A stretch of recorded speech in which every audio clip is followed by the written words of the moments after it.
Selamat pagi Bapak Ibu Saudara, salam damai sejahtera, salam sehat gembira. Berjumpa kembali di Seduh, Senin Teduh.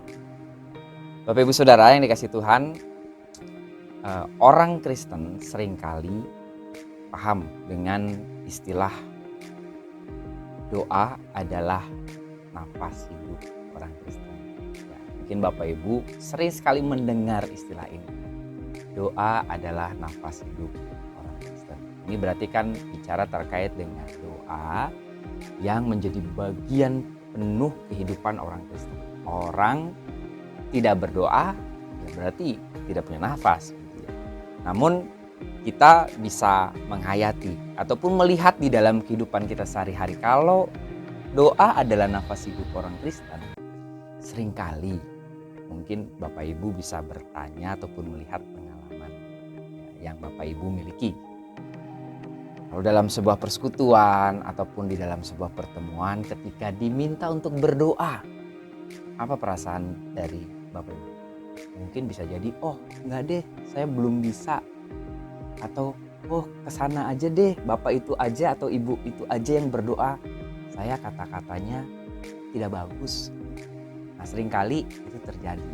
Padahal sebenarnya kita memahami kalau doa itu adalah nafas. Nah, di dalam bacaan teks Alkitab yang kita renungkan di pagi hari ini, yang diambil dari Roma 8 ayat ke-26 mengungkapkan demikian.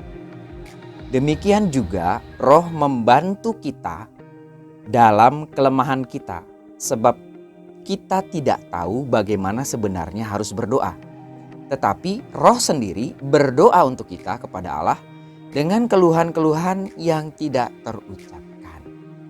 Nah, ini kita mungkin merenungkan ya.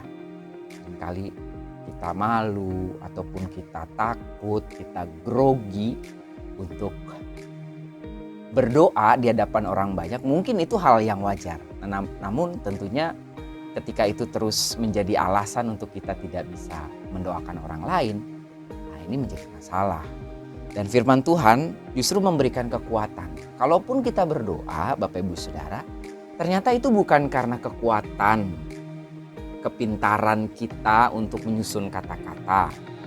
Tetapi firman Tuhan di sini mengungkapkan ternyata Roh Kudus loh yang membantu kita juga untuk berdoa. Bahkan digambarkan di sini doa yang diungkapkan itu juga tidak sebatas kata-kata, namun bahkan hal-hal yang tidak terkatakan, tidak terucapkan, itu adalah doa kita kepada Tuhan.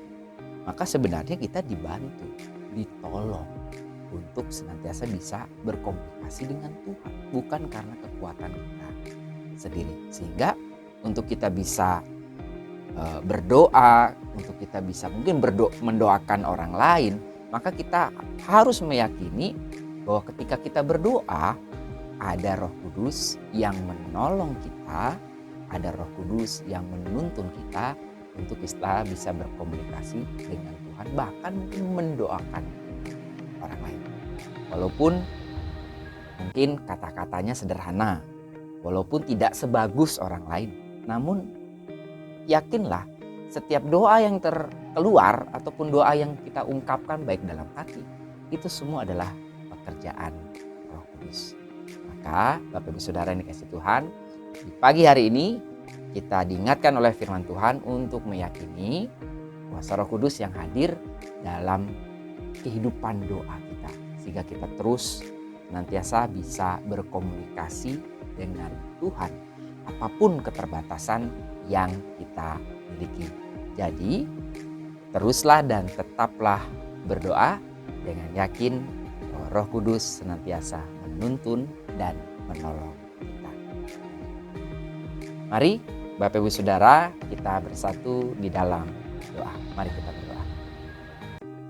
Kami bersyukur ya Tuhan untuk firman Tuhan di pagi hari ini yang mengingatkan kami bahwa Roh Kudus hadir menolong, menuntun kami untuk bisa berdoa, untuk berkomunikasi dengan Tuhan, bahkan mendoakan saudara-saudara kami yang lain dengan keyakinan Roh Kudus yang tidak meninggalkan kami.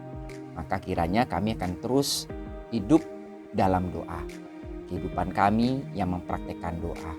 Sehingga dari situ terjalin hubungan yang dekat dengan Tuhan.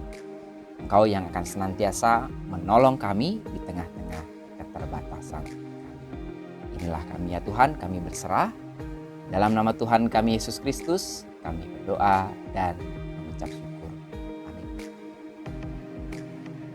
Jadi Bapak Ibu Saudara, sampai bertemu lagi di Seduh. Tuhan Yesus memberkati.